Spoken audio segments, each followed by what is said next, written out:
So I'm adding some beeswax medium into my can carefully, just so I can dilute the black just a little bit.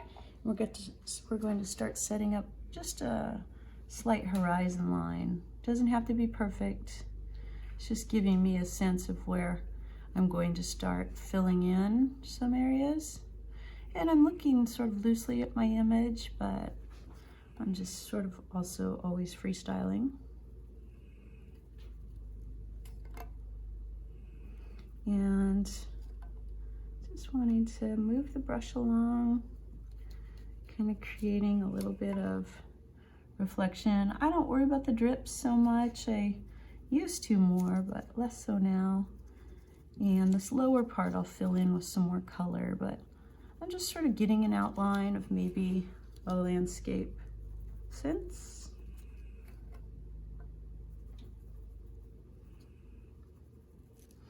And I'll kind of do the same with this piece. So I'll just move right along and kind of create a twin look, but different in vibe. Maybe we'll do the shorter landscape bushes on the left side instead of the right.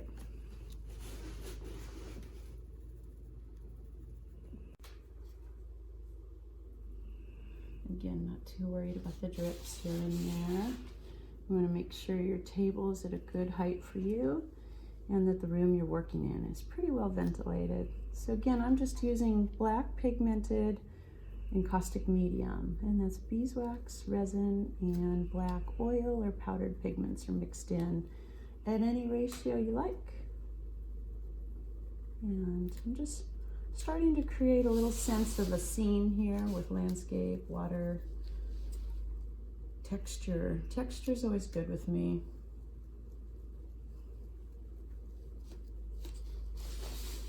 And I think the key for everybody is just to get in there and move things around. You can always scrape or melt or fuse, but just having fun moving color around.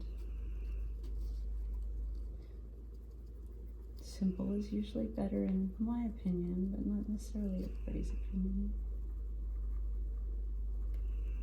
Okay. And then I think we'll take this beautiful turquoise and we'll just give it some hints in the lower areas. Try it on your blue paper first to see how strong the pigment is. If it's too much, you can pull back some.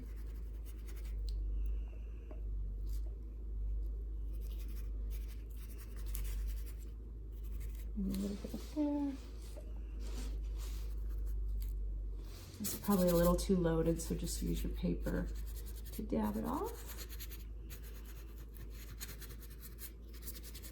And I'm sort of scratching or scritching it along with a semi-dry brush, but it does have some wax on it. And that's okay. You know, it doesn't always have to be thick and full. We're still focused on layering right now, so that's just fine. Now we're still just adding in, this is a little bit of cream. It's pretty easy to make with just yellow beeswax and white encaustic medium. And I'm just adding it into each of these. These are kind of twin pieces, but not necessarily. Don't worry about leaving some texture too. It's great. It's a great part of the piece.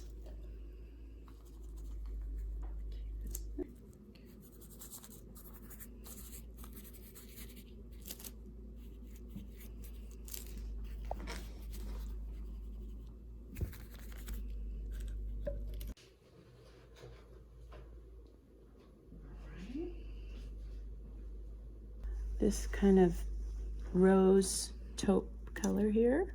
I'm just adding some beeswax medium to thin it out, and I might even lighten it with some white. I'm going to do that just by a few drops. Just add a few drops as you wish. And then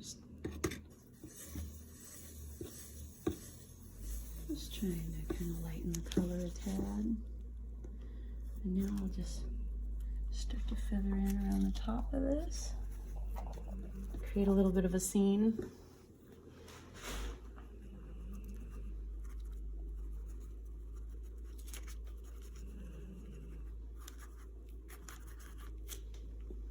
maybe vignette the corners just a little bit, knowing that we're going to fuse all this and then add a layer over it.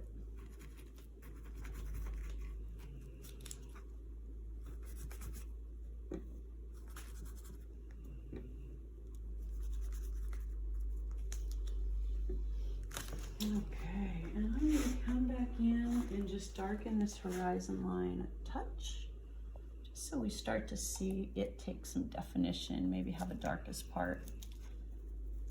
Again, my style is pretty loosely tight, so not too worried about the details.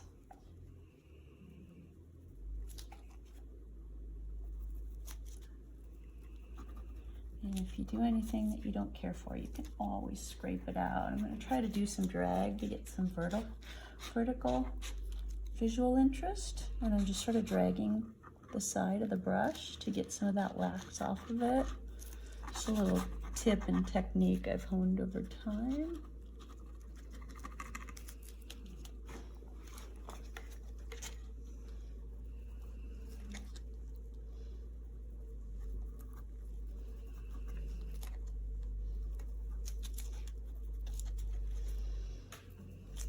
Reestablishing sort of a dark baseline here.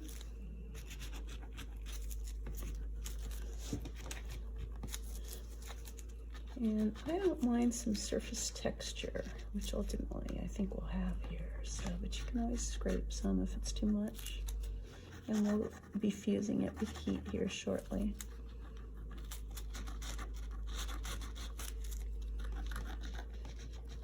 Okay, you can get it at any pottery supply store. Where it got a little thick. Just lightly take a pottery scraping tool. I think it's called a loop.